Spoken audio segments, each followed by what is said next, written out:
تو یہ بھی صدقہ ہے۔ آدمی جب سفر کرتا ہے تو ظاہر ہے کہ بہت سی مرتبہ اکیلا ہوتا ہے، کبھی معذور ہے، کبھی بیمار ہے، کبھی عورتیں ہیں، تو اس طرح کا ان کا سفر میں ساتھ دے دینا یہ بہت بڑی نیکی ہے اور صدقے کا اجر و ثواب ملتا ہے۔ بلکہ یہاں تک کہ فرمایا وَالْكَلِمَةُ الطَّيِّبَةُ صَدَقَةٌ، اچھے بول بولنا، کسی کو برا نہ کہنا اور کسی کو گالی گلوچ نہ کرنا، اچھے بول بولنا یہ بھی صدقہ ہے، اور یہ اپنے جسم کے اعضاء کی طرف سے گویا کہ ان کا صدقہ ادا کیا جا رہا ہے۔ اور آگے فرمایا وَبِكُلِّ خُطْوَةٍ تَخْطُوهَا إِلَى الصَّلَاةِ صَدَقَةٌ، آپ جو اذان ہوتی ہے، اذان ہونے کے بعد اپنے گھر سے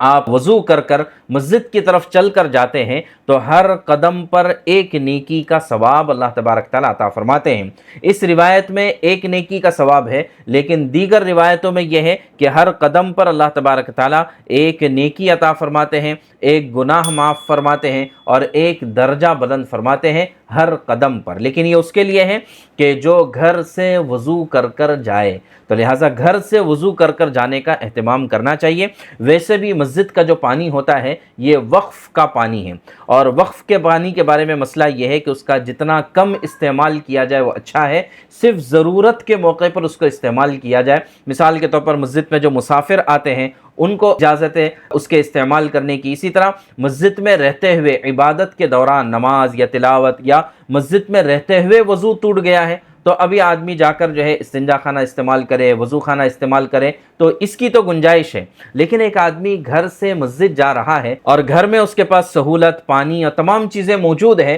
اب یہ شخص جان بوجھ کر گھر کا پانی استعمال نہ کرتے ہوئے جا کر مسجد کا پانی استعمال کرتا ہے تو علماء نے لکھا ہے کہ یہ اسراف ہے، یہ زیادتی ہے اور وقف کے پانی کا غلط استعمال ہے۔ تو لہٰذا عادت یہ بنانی چاہیے کہ اپنے گھر سے وضو کر کر چلا جائے۔ بہرحال آگے فرمایا وَتُمِيتُ الْأَذَىٰ عَنِ الطَّرِيقِ صَدَقَةٌ، کہ راستے سے گری پڑی چیز کو ہٹا دینا یہ بھی صدقہ ہے۔ اب راستے سے ہم جا رہے ہیں، کبھی کوئی پتھر، کبھی کوئی کانٹا، کبھی کوئی کچرا، اس طرح کی چیز پڑی ہوئی ہوتی ہے، ہم نے جو ہے اس کو ہٹا دیا تو فرمایا کہ یہ بھی صدقہ ہے۔ اچھا، اس میں جو ہے ایک آدمی کے بارے میں، ایک بزرگ شخصیت، ان کا انتقال ہو گیا، ان کے بارے میں سنا کہ